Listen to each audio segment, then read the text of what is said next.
Louvado seja o Senhor. Cumprimento os irmãos com a paz do Senhor. Amém. Quão grande é o nosso Deus.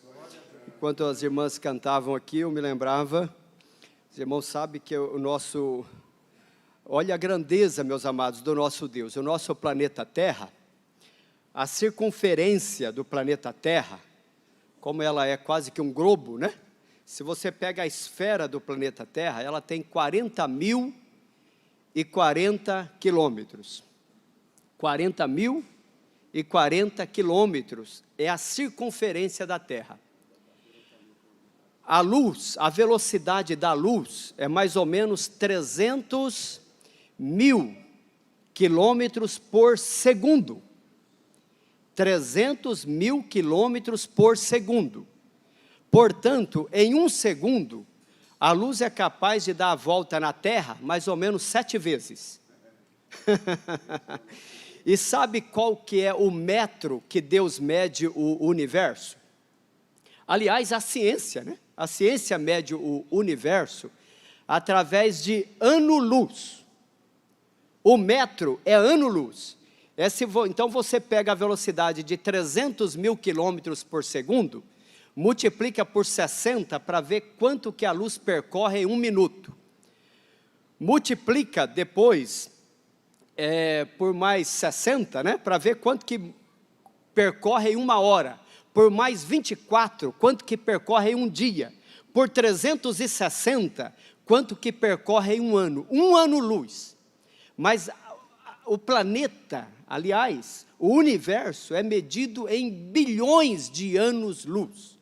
Eu pergunto aos irmãos, qual que é o tamanho do nosso Deus? Aleluia.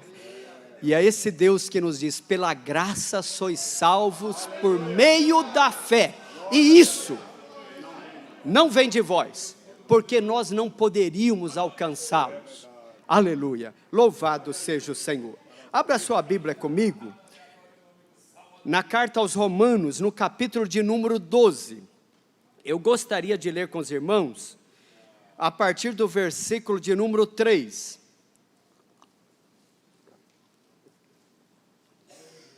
Aos Romanos, capítulo de número 12. A partir do versículo 3, vamos até o versículo de número 8.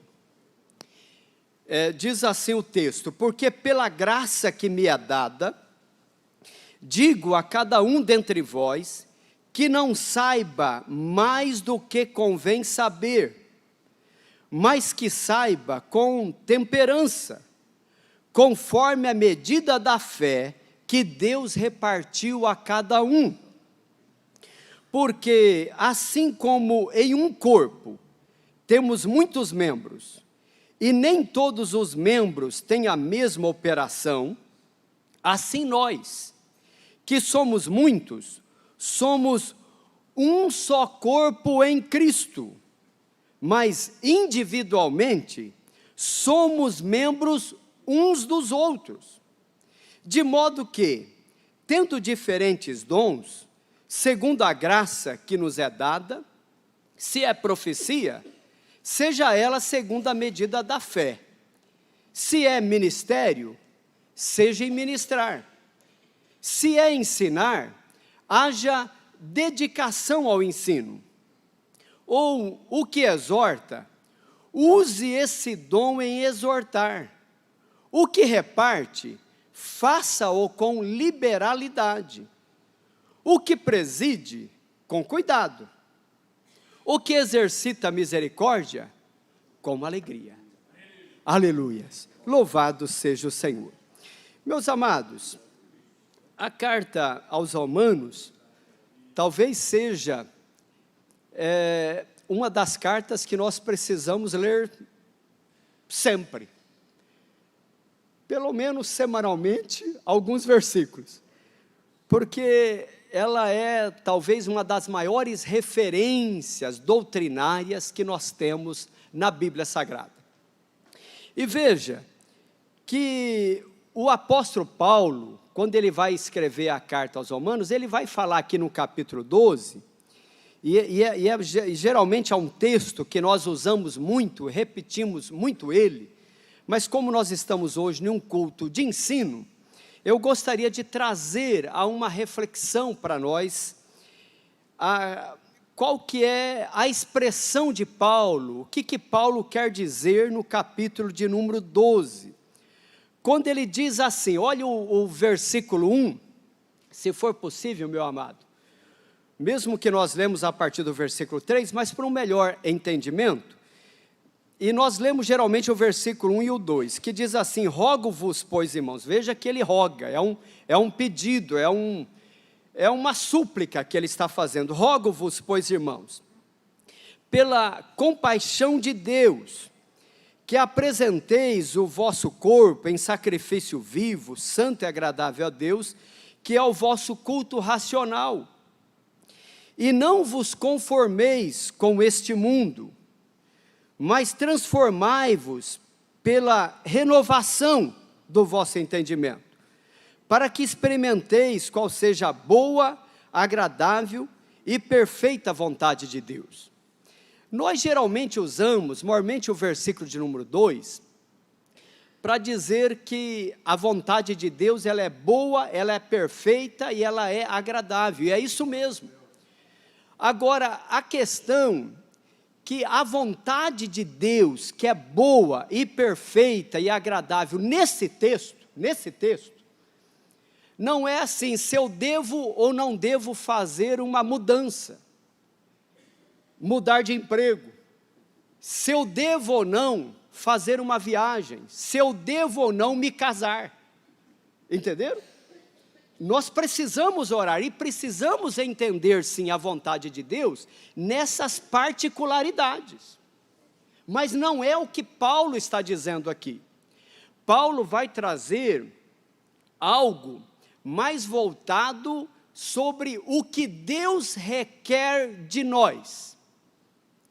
Qual que é a prática que nós devemos proceder, que nós devemos fazer, exercitar, a chamada praxis, ou a vida prática do cristão, que ele fazendo isso, ele vai fazer com que a vontade de Deus, que é boa, agradável e perfeita, seja real no seu viver. Portanto, aqui é o resultado de uma vida de prática da fé cristã. O capítulo 12 até o capítulo 16 da carta aos Romanos vai tratar sobre o mesmo assunto.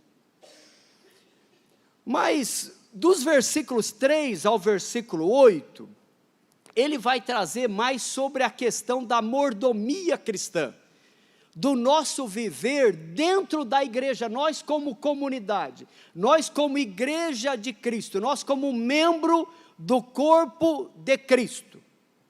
Como que nós devemos viver? Qual a prática de fé cristã que nós devemos fazer e assim provar que a vontade de Deus ela é boa, perfeita e agradável.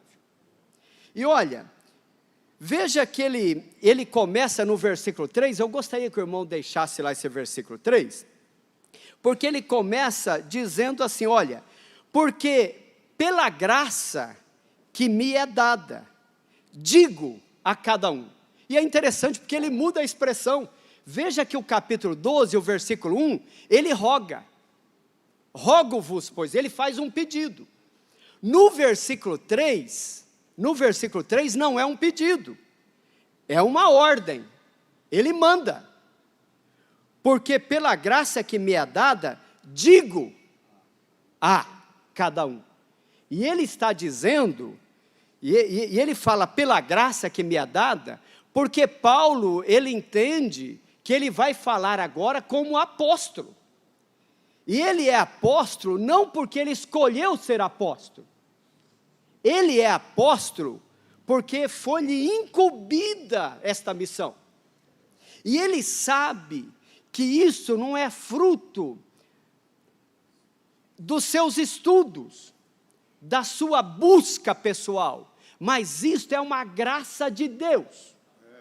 Veja Romanos capítulo 1, versículo 5. Romanos 1 e 5, ele vai dizer por que ele é apóstolo. Olha, Romanos 1 e 5. Ele vai dizer assim, olha, pelo qual recebemos a graça e o apostolado para a obediência da fé entre todas as gentes pelo seu nome.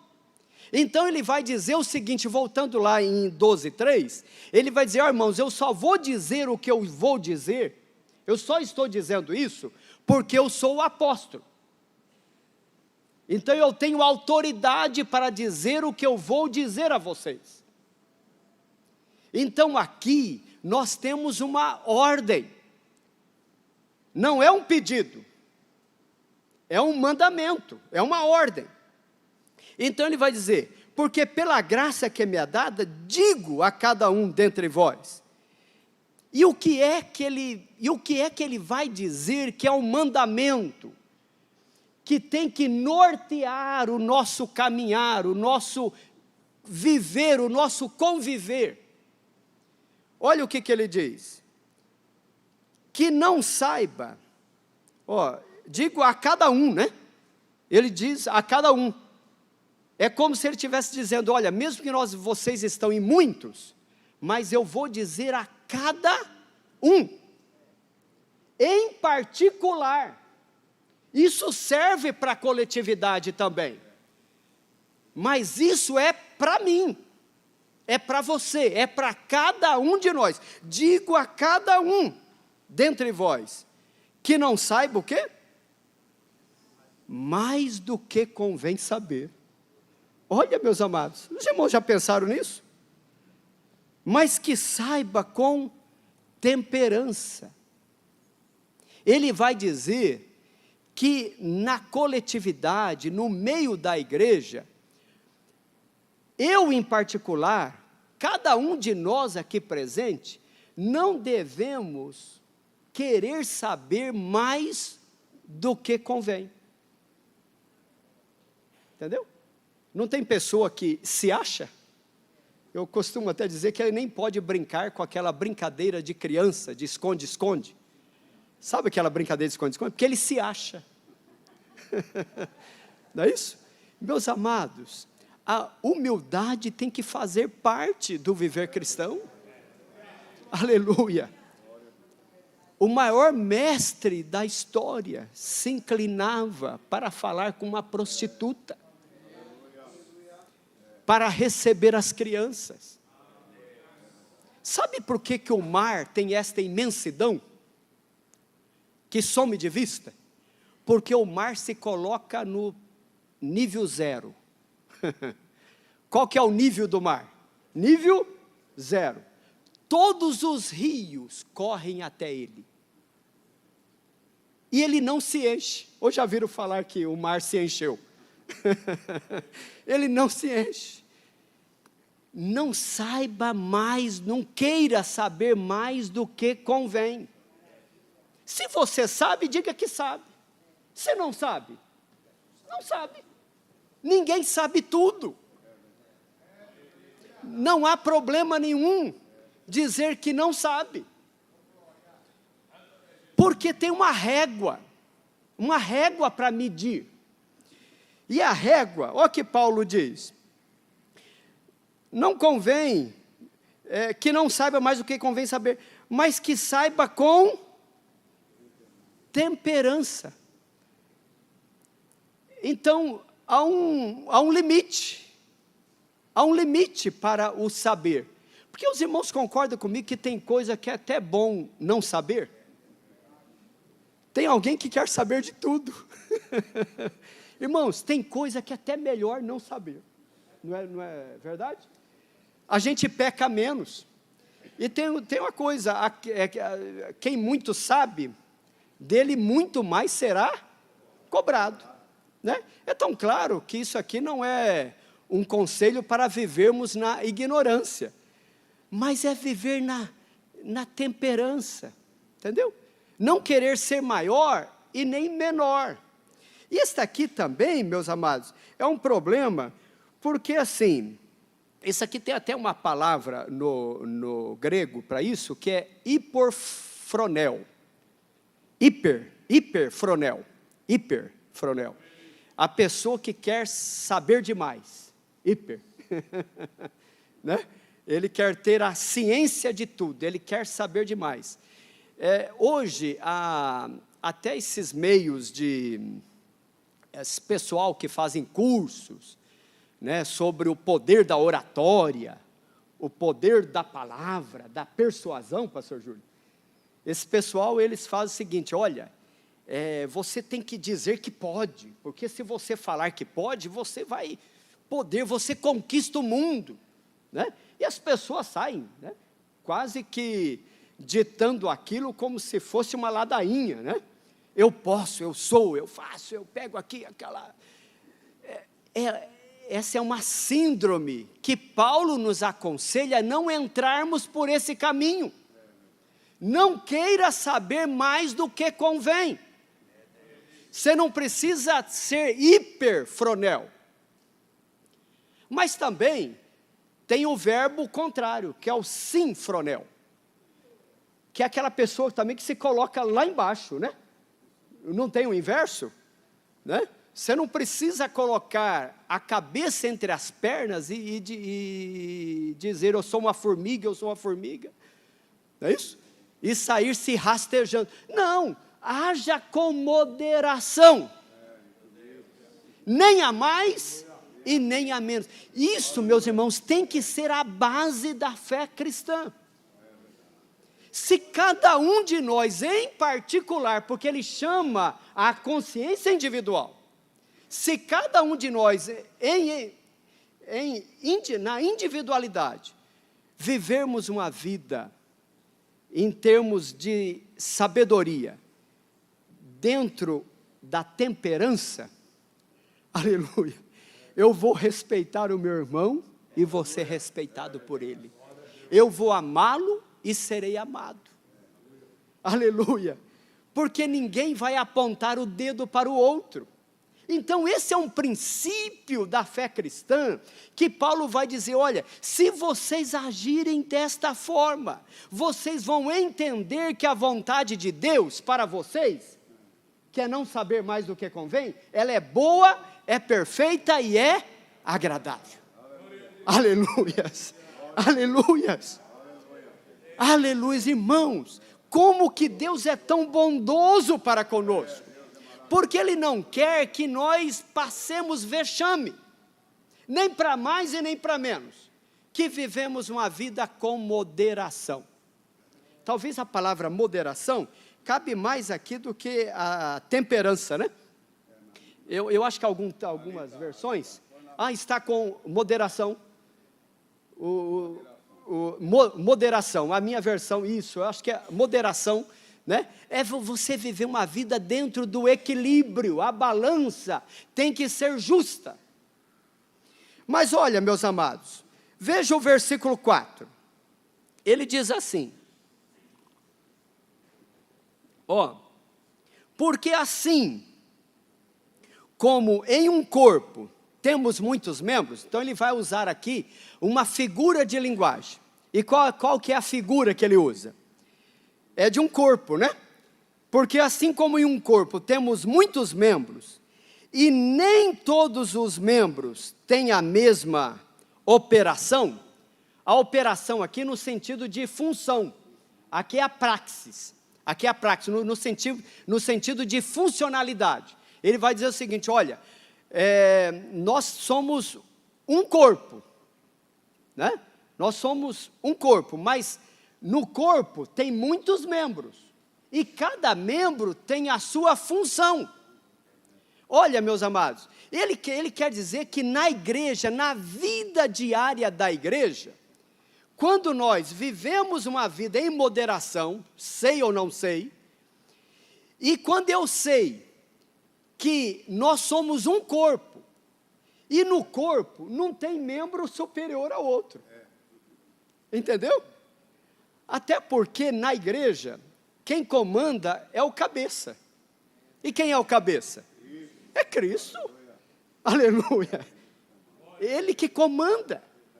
Agora todos nós somos corpo, membros do corpo, e membros do corpo é assim, você quer ver o valor que tem uma unha? dá uma martelada nela. Entendeu? Irmãos, qualquer parte do nosso corpo, né? Qualquer parte do nosso corpo tem uma função. Né? Alguns podem ter uma serventia maior para um lado, outros podem ter para o outro. Tem tem membro do corpo que aparece mais, mas tem membro do corpo que nós nem sabemos o nome. Não é verdade? É assim. Na casa de Deus é da mesma forma. Entenderam? É da mesma forma. Mas cada um tem uma função. Aleluia. Aleluia. O que não pode é algum membro achar que não tem função nenhuma. Entendeu? Porque cada um tem a sua função. E ele não pode estar fora do corpo. Porque se ele estiver fora do corpo, o que ocorre? Morre. Não é isso? Morre. Quando a gente olha para João 15, quando Jesus fala que ele é a videira verdadeira e o seu pai é o agricultor, o lavrador, ele diz que o pai vem para olhar a vinha e ele vê aquele que está seco, o que ele faz? Ele corta, né? Então, se tiver algum membro aonde o sangue de Cristo não está passando, alguma coisa está errada. Então, meus amados, assim, aí ele diz, porque assim como em um corpo temos muitos membros, e nem todos os membros têm a mesma operação, porque algum membro ou outro pode ter a mesma operação, ou a mesma função. Olha o que diz o versículo 5. Assim nós, que somos muitos, somos um só corpo em Cristo. Interessante que ele diz, um só corpo é isso? Não é um só corpo de Cristo. Eu sei que a igreja é o corpo de Cristo. Não nesse texto. Nesse texto, não é apresentado a igreja como corpo de Cristo. Aqui está falando sobre a funcionalidade de cada membro.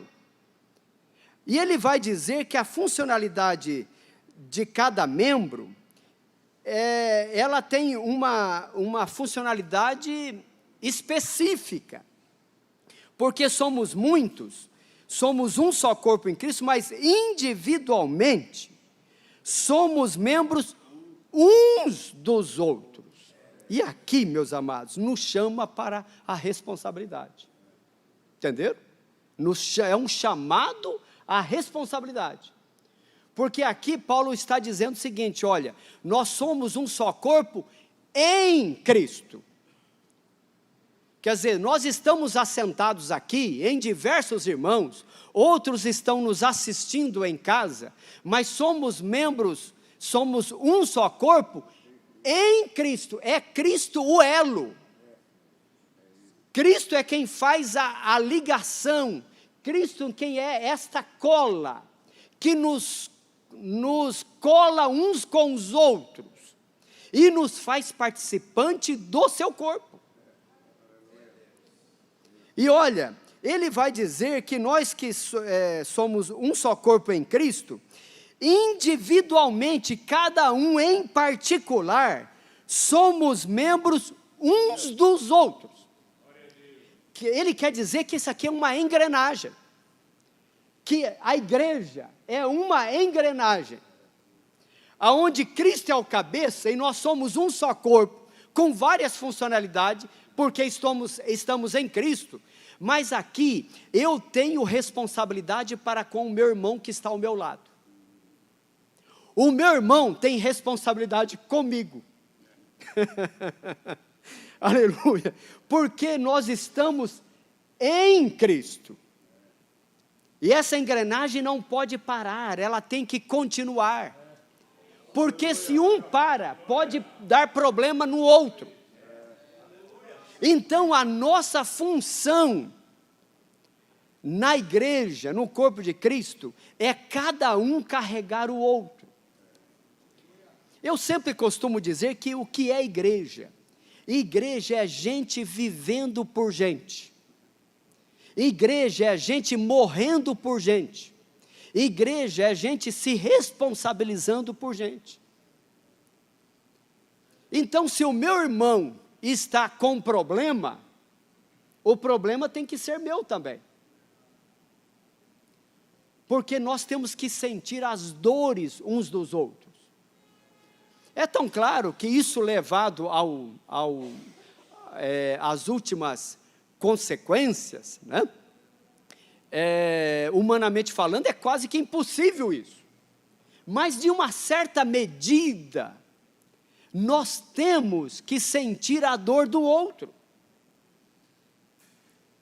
Então, meus amados, ele diz que individualmente somos membros uns dos outros, nos chama aqui para esta responsabilidade. Agora veja o que diz o versículo de número 6. Ele fala assim, olha, de modo que, tendo diferentes dons. Interessante, porque Paulo, ele não entra na questão se nós, como membro do corpo de Cristo, temos ou não temos dons. Ele parte do princípio que todos temos dons. A questão é eu e você descobrir o dom que está em nós. Qual que é o dom que eu tenho? Irmãos, Deus deu dons aos homens. Cada um de nós temos dons. Deus quer usar a cada um de nós temos função no corpo de Cristo. A evangelização não é função apenas da Semirp. Também, mas a evangelização é função de todos os membros. Né? Veja que a expressão bíblica, né, é ide e fazei discípulos. Eu gosto mais da versão que traz isso até no gerúndio, que diz, indo, fazei discípulos. Porque isso indica que a igreja, ela está indo o tempo todo. Indo, fazei discípulos. Porque Deus sempre conta que a igreja, como o seu corpo, ela vai gerar novos. Ela vai trabalhar para gerar novos crentes.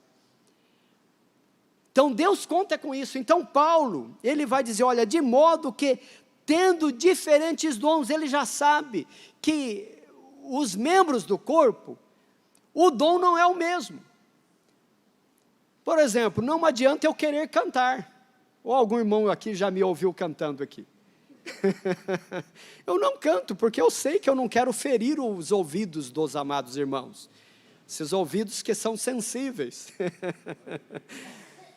Mas tem irmão que canta, que é uma bênção. Deus usa ele para cantar. Tem outros que têm facilidade de entregar folhetos. E ele compra, ele entra em contato com as livrarias, com a CPD, e traz folhetos. E ele sai evangelizando, aonde quer que ele esteja, semeando a palavra. Deus usa cada um de uma forma. Agora nós, meus amados, não podemos ficar parados no reino. O reino depende de ação. Ação. Não importa se alguém está vendo ou não está vendo. Porque nós fazemos para o reino. Aleluia. Então, de modo que, tendo diferentes dons, segundo a graça que nos é dada. Ele está dizendo que esse dom não é pelos nossos méritos. Não. O dom é diferente da pessoa que muitas vezes se profissionalizou para algo. Ele pode ter se profissionalizado, mas não ter o dom, aquele dom que vem do alto. Ele pode ter até uma capacidade humana, através do esforço humano, mas não é isso que Paulo está dizendo. O que Paulo está dizendo que esse dom é fruto de uma graça, é algo que vem de Deus. Aleluia. Então não vem pelo nosso estudo, pelo intelecto humano, mas é algo de Deus, segundo a graça que nos é dada. E ele vai dizer, alguns desses dons, acaba aqui? Com certeza não. Mas nós temos uma relação aqui, acho que de pelo menos 7 ou 8. Ele diz assim, se é profecia, seja ela segundo a medida da fé. Ó, a profecia aqui, não é no sentido de alguém ser usado pelo Espírito Santo com o dom de profecia. Mas a profecia aqui é no sentido da transmissão da palavra. A palavra é a verdadeira profecia. Então, se você tem o dom de transmitir a palavra, seja ela segundo a medida da fé. Em outras palavras, não vai falar além do que a Bíblia diz. Seja segundo a medida da fé. A fé aqui não é no sentido da quantidade da fé que você tem, mas a da fé revelada, segundo aquilo que foi revelado. E assim, meus amados, a Escritura está revelada, e a revelação já se terminou há mais ou menos 2000 anos. Hoje eu e você podemos ter a iluminação, mas quando você tiver a iluminação, saiba que a história da igreja já tem 2000 anos. Será que Deus iluminou somente você? Ou quantos pais da igreja? O que você pensar está escrito. Só ler os livros. Né? De vez em quando a gente vê alguém falando como se fosse que o Espírito Santo deu para ele, né? Uma revelação. E quando, aí se tem alguém talvez com uma erudição um pouquinho maior, ele vai dizer, olha, isso foi Calvino que disse, olha, isso foi Lutero, isso foi Tomás de Aquino, isso foi Charles Spurgeon, isso foi John Stott, tá certo? Então cuidado, já está revelado, a palavra está revelada há muito tempo, está aqui há 2000 anos. Agora Deus pode nos dar a inspiração, tá certo? Deus pode nos dar a iluminação, e pode vir de momento? Pode sim. A Bíblia é uma palavra viva, ela salta a cada momento que nós a lemos. Então, se é profecia, seja ela segundo a medida da fé. Se é ministério, seja em ministrar. E esse aqui, meus amados, é um tipo de serviço que eu posso dizer que todos nós temos esse dom aqui. Entendeu? Se é ministério. É que a palavra ministério, ela veio mudando o seu sentido, né? Por exemplo, hoje nós temos na República, nós temos os ministros, né? Ministro da Justiça, ministro de Estado, e nós, no sentido eclesiástico, nós também dizemos que o pastor, o evangelista, ele é um ministro, e é ministro mesmo. Mas a palavra ministro quer dizer servo, servo.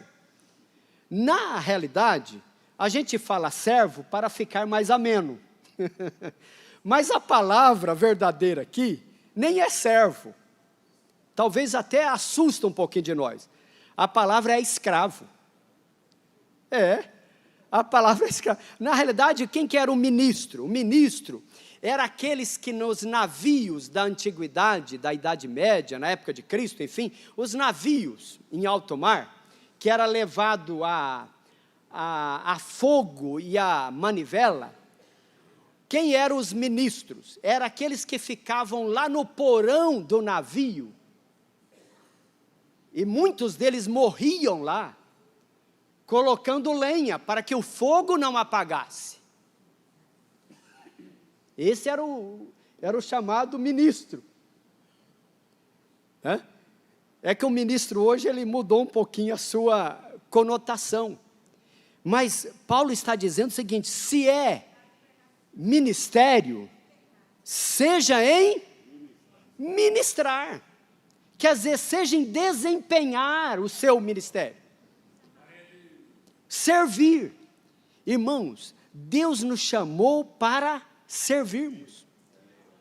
É por isso que na igreja de Deus, e Jesus nos dá esse exemplo em João 13, depois dele participar da ceia, ele pega uma bacia com água, ele tira a sua túnica, ele se cinge com a toalha, e ele vai lavar os pés dos seus apóstolos. E ele vai dizer: olha, assim como eu fiz, façam vocês também. Jesus dá um exemplo de que ele estava chamando os seus discípulos para servir. O crente não foi chamado por Deus para viver uma vida de pompa. Entendeu? O crente foi chamado para servir. Há pouco tempo atrás, eu me lembro que nós estávamos em uma festividade aqui na sede, e nós precisávamos subir um tapete um pouquinho pesado, ali de baixo, e nós fomos chamar um obreiro para ajudar a subir, pastor Jairo, o tapete. Aí o obreiro falou assim: pastor Mário, isso é serviço de diácono. Porque ele era presbítero, né? Isso é serviço de diácono. Eu tive que chamar outro para ajudar a subir o tapete. Irmãos, a vida cristã é uma vida de serviçal. Então, que Paulo nos ensina que a vontade de Deus, ela é boa, ela é perfeita, ela é agradável, quando nós praticamos a vida cristã. E a vida cristã, Deus nos chamou como membro do corpo de Cristo, e em Cristo, individualmente, somos responsáveis um pelo outro. E, portanto, se temos a profecia, falamos. E se Deus nos chamou para sermos servos, né, para não usar o termo mais pesado, nós devemos ministrar, ou seja, servir. Mas veja a continuidade: se é ensinar, haja o quê? Dedicação. Eu não sei, meu amado, aí na versão que o irmão tem, está, haja dedicação. Tem uma versão que diz que haja esmero. Sabe o esmeril, que você usa lá para afiar, né?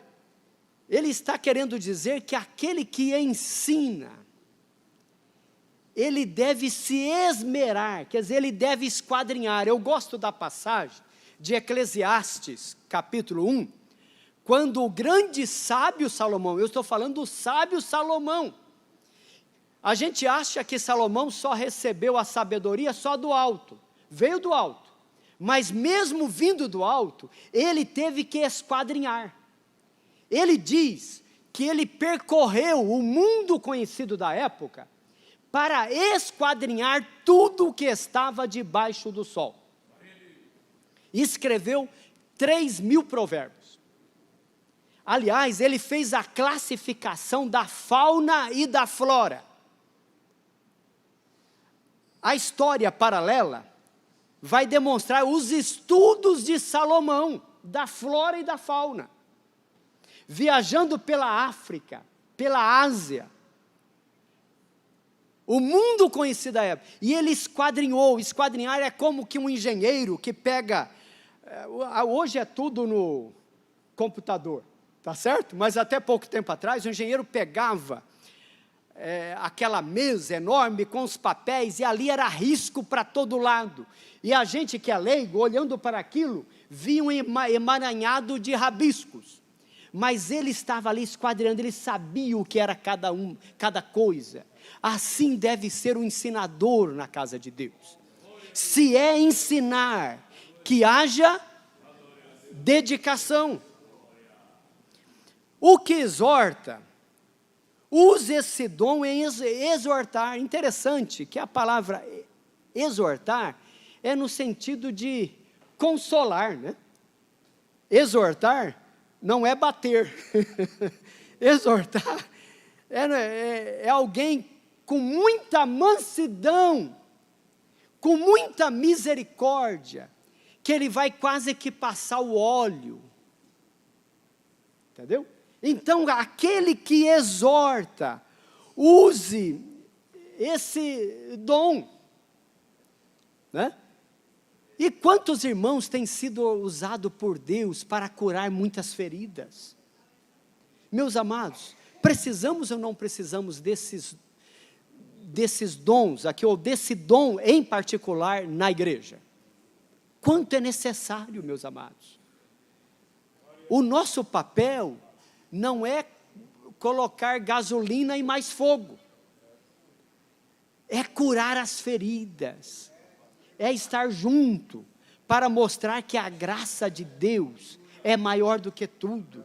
E que as aflições desse tempo presente, como diz o apóstolo, não são para comparar com a glória que em nós há de ser revelada. O que reparte? Esse dom talvez, é difícil esse dom, né? O que reparte? Quer dizer, não tem irmãos que têm um coração generoso? O que é dele é dos outros. Nós vamos passar por uma revista da Escola Dominical agora, é a lição de número 11, que vai falar sobre a mentira. Deixa eu ver o tema correto. É os prejuízos da mentira na família. Ananias e Safira. Veja que Barnabé, José, né, chamado Barnabé, o filho da consolação, tinha o coração assim, de alguém que reparte.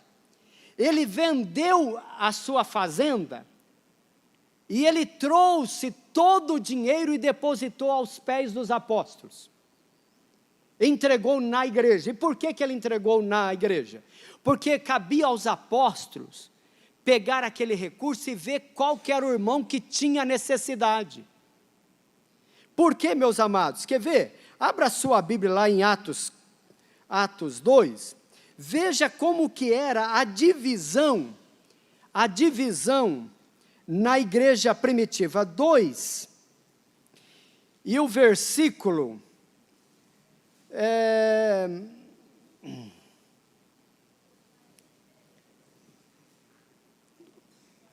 coloca aí, meu amado, a partir do versículo 42. Diz assim: e perseveravam na doutrina dos apóstolos, na comunhão, e no partir do pão, e nas orações. E em toda a alma havia temor, e muitas maravilhas e sinais faziam pelos apóstolos. E todos os que criam estavam juntos e tinham tudo em comum. E vendiam suas propriedades e bens, e repartiam com todos, vírgula. Vamos ler junto aí a parte final no 3, vamos lá? 1, 2, 3. Havia de mistério ou tinha necessidade. Sabe o que determinava como que os apóstolos deveriam repartir o que a igreja tinha? Não era o quanto a igreja podia. Olha que princípio maravilhoso esse aqui. O princípio que era exercido nesta época na igreja, o que determinava quanto alguém ia receber, não era o quanto a igreja podia dar, era o quanto a pessoa tinha de necessidade. Já pensou? Que princípio? Mas tinha muitos irmãos que tinham esse dom, e fazia isso com liberalidade. Não fazia para ser visto, não fazia por hipocrisia, não fazia para ter o direito aos primeiros assentos. É por isso que Deus é enérgico com Ananias e Safira. Entendeu? Porque ele estava quebrando um princípio que fazia com que a igreja se multiplicasse e avançasse. O que fazia a igreja primitiva avançar não eram os milagres. Os milagres também. Quer ver?